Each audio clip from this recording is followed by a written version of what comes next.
Hi friends, நீங்கள் விக்கா ஃபேனாக இருந்தால் நம்ம சேனலை சப்ஸ்கிரைப் பண்ணிக்கோங்க. நாளைக்கு மகாநதி சீரியலில் என்ன நடக்க போகுதுன்னு பார்க்கலாம். வாங்க வீடியோக்குள்ளே போகலாம். நிவின் ஒரு வேலையாக வெளியில் போயிட்டு அந்த எக்ஸிபிஷன் நடக்கிற இடத்து வழியாக வந்துகிட்டு இருக்காரு. அப்போ காவேரியோட ஞாபகம் வந்துடுது. சரி உள்ளே போய் அப்பள ஸ்டால் வந்து எப்படி இருக்குன்னு பார்க்கலான்னு சொல்லிட்டு உள்ளே போய் பார்க்குறாரு.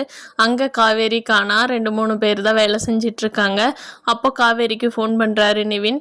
காவேரி, நீ எங்கே இருக்க? உன்னோட ஸ்டால் இருந்தது பார்க்கலான்னு வந்தேன், உன்னை காணா, அதனால தான் கூப்பிட்டேன். காவேரி, எங்கேயாவது வெளியில் போயிட்டியா அப்படின்னு கேட்குறாரு. இல்லை நிவின், நான் விஜய் கூட ஃபார்ம் ஹவுஸில் தான் இருக்கேன். நிவின், நீங்கள் ஃப்ரீயாக இருந்தால் இங்கே வாங்களே அப்படின்னு சொல்லி கேட்குறாங்க. நிவின், அப்படியே காவேரி, ரொம்ப சந்தோஷம் தான், நான் இப்போவே உடனே கிளம்பி வரேன் அப்படின்னு சொல்லிட்டு நிவின் விஜய் வீட்டுக்கு வேகமாக கிளம்பி போகிறாங்க. அங்கே போனால் நிவின் வந்து விஜய்கிட்ட, விஜய் ரொம்ப சந்தோஷம் விஜய், எனக்கு வந்து ரொம்ப குற்ற உணர்ச்சியாக இருந்தது விஜய், என்னால் தான் உங்கள் 2 பேர்த்தோட லைஃபு கெடுத்துட்டணும் அப்படின்னு எனக்கு ரொம்ப குற்ற உணர்ச்சியாக இருந்தது விஜய். நான் இனிமேல் நல்லா நிம்மதியாக இருப்பேன் விஜய்.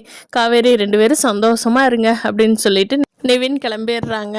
சாரதா அம்மா காவேரிக்கு ஃபோன் பண்ணி, காவேரி, ஈவினிங் ஆக போகுது, நீ எதுவும் சாப்பிட்டியா இல்லையா? நான் வீட்டில் சாப்பாடு செஞ்சுருக்கேன், எடுத்துக்கிட்டு வரட்டுமா?